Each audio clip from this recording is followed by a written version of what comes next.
هناك منهجية تنفذ في العالم كله بفرض ثقافة التفاهة. طبعا محدش يحب أن يوصف بأنه تافه، محدش يحب أن يتقال عليه أنه تافه، ولذلك من أساسيات نظام التفاهة أن تقنع الشخص الذي ستمارس عليه هذا النظام، أن تقنعه بأنه ليس تافها، لأنه لو عرف أن أنت بتحاول تجعل منه إنسانا تافها أكيد سيعترض وسيكون هناك معارضة، سيقاوم.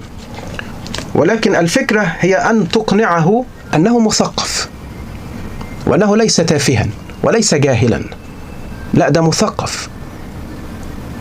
هذا النوع من التسطيح والتبسيط والتتفيه يظهر في أشياء كثيرة، يظهر في تقديم هؤلاء التافهين المسطحين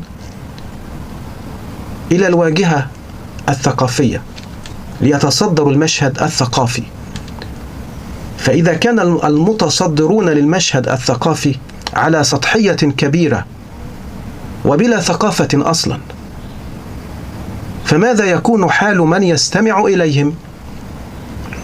وكما قلت الفكرة الأساسية هو أن تقنع المستمع والمشاهد أنه ليس تافها، بل إنه مثقف، فتختصر له رواية، مثلا رواية كبيرة تحتاج لساعات وساعات في العرض والمناقشة، تلخصها له في 2 3 في 10 دقائق.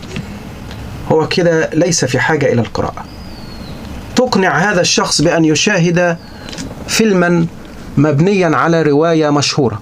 كل هذا جزء من هذه الثقافة، أو ثقافة التتفيه، ثقافة التفاهة، فرض ثقافة التفاهة على المجتمع.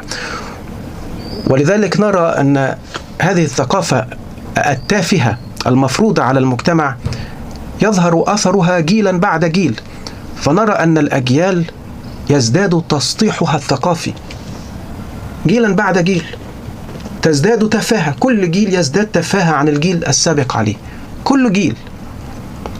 نقرأ تعليقات الناس لا يحسنون الكتابة باللغة العربية أصلا، اللغة العربية الفصحى لا يحسنون الكتابة، الله تكتب بالتاء المربوطة، وأشياء عجيبة يعني وكلهم خريج جامعة، وكلهم مقتنعون أنهم مثقفون. هذه هي التكة دي، إن لازم يكونوا مقتنعين أنهم مثقفين، وإلا العملية مش هتنفع. فرض هذا النظام التفاهة لن ينجح إن فهم الناس ووعوا بأن ما يفرض عليهم هو نظام التفاهة، لو أدركوا هذا. إنما لا، الفكرة لازم تقتنع إنك مثقف. ما نعيش فيه الآن والمفروض علينا كمجتمع وعلينا كأفراد هي ثقافة التفاهة.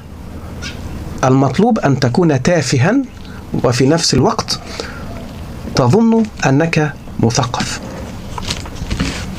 ونراكم في حلقة أخرى، والسلام عليكم ورحمة الله وبركاته.